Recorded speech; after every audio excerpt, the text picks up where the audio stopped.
All right, everybody, welcome to another edition of FAQ Friday. My name is Joe Giffen. I just want to introduce my colleagues here again. We have Alex Washington and Katie Petrovic. You guys want to say hi? Sure, Joe, thanks. Good to see you guys again.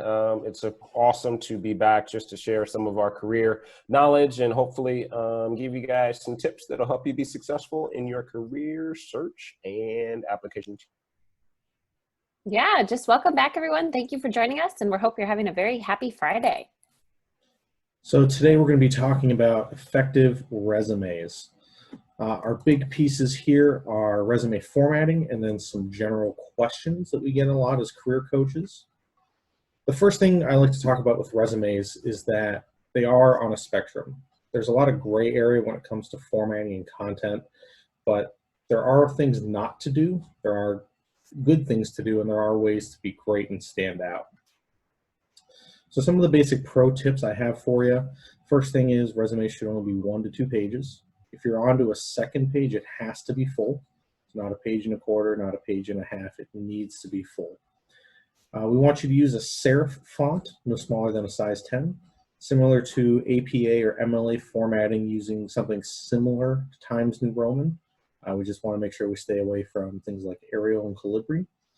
If you need to, you can narrow your margins. So if your page is too full and you're on to 3 pages, whatever it might be, you can narrow those margins a little bit to add some extra space. You want to have others proofread your document.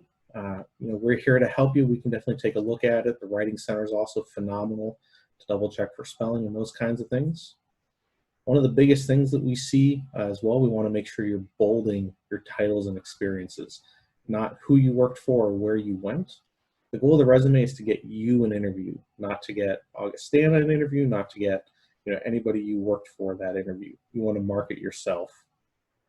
The other main thing we want to have is consistent formatting.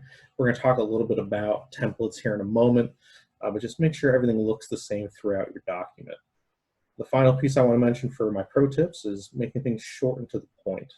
We don't want to have bullet points that are 2-3 sentences long. We want to make sure everything is concise so that as the employer's reading it and they're scanning over quickly, we want to make sure they see everything they want to in as short as time as possible.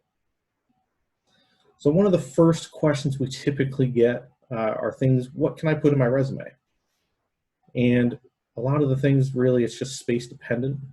The most important ones are going to be your jobs or specific employment experiences, even if they don't necessarily seem related. One of the things I always mention is the PAR method, which if you want to talk about content development, definitely make an appointment with one of the coaches here. You can put your relevant coursework, and again, the goal of coursework is to show that you have the knowledge and how you've applied that knowledge in the classroom. Your study away experiences, any publications you might have, internship experiences, clubs or student organizations, research, and any sort of professional or nationally known awards. The one thing we typically do want to stay away with in general as well is your high school experience. Getting into college is such a monumental achievement that it greatly overshadows the high school experiences. A similar example would be somebody that has a PhD listing their bachelor's. So we typically stay away from that just because, one, we only have so much room to tell your story. We want to highlight the most relevant and important parts of your life. And then we have question 2 for Alex. I found this template online. Is it okay to use?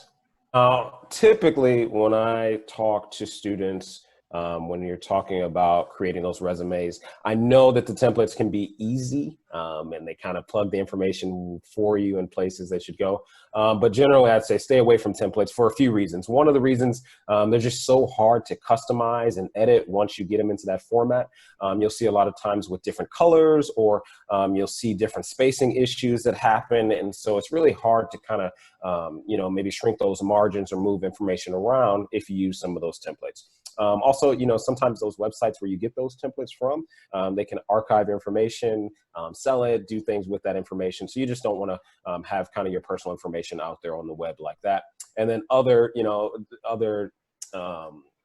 issues that come with that. might be, you know, the ability to charge you for that software or charge you for those templates, or maybe they show you a little preview online and you got to pay to see the rest. So I really want to stress that, you know, it might take a little more time in the beginning, but if you can just sit down and maybe create a Word document or some type of editable document that you can do kind of at the beginning of this process, it'll really kind of save you some time in the long run.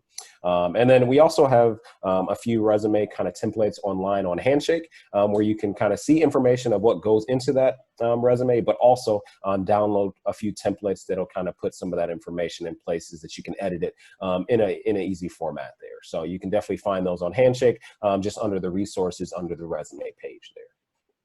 And then secondly, speaking of those templates, this is just an example of what a resume might look like. And you'll see some of these arrows here. So you see the arrow kind of on the left side, it's a little bit longer. And that's just your heading, right? So you want to list maybe your first name, last name, any type of information, whether that's address, email address, a website, a phone number, kind of that basic contact information is going to be there. Secondly, you see kind of those bolded areas. And so those are really guide, you know, the person that's scanning this resume, their eye to things that are important. And so you've got a few different sections here. You've got that education section. You've got a section called Viking Experience here. Then you see clubs and organizations and awards at the bottom. So we're really thinking about, you know, you've got 60 to 30 seconds to review this. Let me guide those eyes through this resume. You'll also see that like position titles maybe will be bolded. So you'll see background actor for that first one on the left-hand side there, bolded to really let them know, hey, what did I do during this experience? And then on that right-hand side, you'll see kind of a consistent date format. So that could be, in this case, year to kind of that end date. Sometimes students will list maybe the month and the year, but as long as we keep those things kind of consistent throughout, the easier it is to follow, the more uniform it looks. But as a reminder, it's just kind of guiding those eyes to those important pieces. This is just one example, and what I would say is we're more focused on the content area versus kind of the layout. Now, there are some things that you do need to include in certain sections, but whether that's called a Viking experience or internship experience or professional experience, those things and those titles and those headings can be edited depending on your personal preference here. But having an organized, easy to follow resume will really do wonders for you through that kind of job search and, you know, internship or full-time job search process. And we have the third question for Katie. Great. So it says, will computers look at my resume and scan for keywords? Good question. So we have these things that are fancy that are called applicant tracking systems. And I kind of like to compare them to a Scantron. These applicant tracking systems are a special kind of screening software that look for keywords in people's applications and their resumes and their cover letters, and they rank you. And so we've seen a trend upward in different companies and organizations using applicant tracking systems. So you just want to keep in mind that your resume could very well get looked at by a Scantron before it gets looked at by a person. So there's a couple of ways to avoid or to get past these applicant tracking systems. And that's to use the keywords and the phrases from the postings. And it might feel like cheating that you're using and taking some phrases and copy and pasting them and putting them into your resume, but we assure you it's okay to do that. It's important that as you go through this whole process and you're applying for things, that you look through the major responsibility of the posting and try to address each of those responsibilities, both in your resume and your cover letter. Would love for you to contact us. We'd love to help you with your resume. There are different ways that you can get a hold of us as your career coaches. First, normally through Handshake. Obviously, we're not meeting person to person right now physically, but you can still meet with us digitally. We've set up Zoom meetings, so you can either request to make a Zoom phone meeting or you can meet with us face-to-face. The other way, if you need help with your resume, is to contact us directly. So you can email Alex at alexwashington@augustana.edu. You can email Joe at josephgiffen@augustana.edu, or you can email me, Katie, at katherinepetrovic@augustana.edu. Set up some virtual drop-in sessions for you. So every day, Monday through Friday, staff will be available from 11 to 2 to answer some quick questions that you might have as it relates to your career development. Alex is available on Monday and Tuesday from 11 to 2. Joe's got the floor covered from 11 to 2 on Wednesday, and Laura, the director of the Career Center, is available from 4 to 6. And then I'm available from 11 to 2 on Thursday and Friday. You don't need to have a Zoom account to log in and see us. You can if you would like, but you can just go to zoom.us/join and type in our personal meeting ID number, which you can see at the bottom of the screen there. Thank you so much for joining us today for this session about resumes.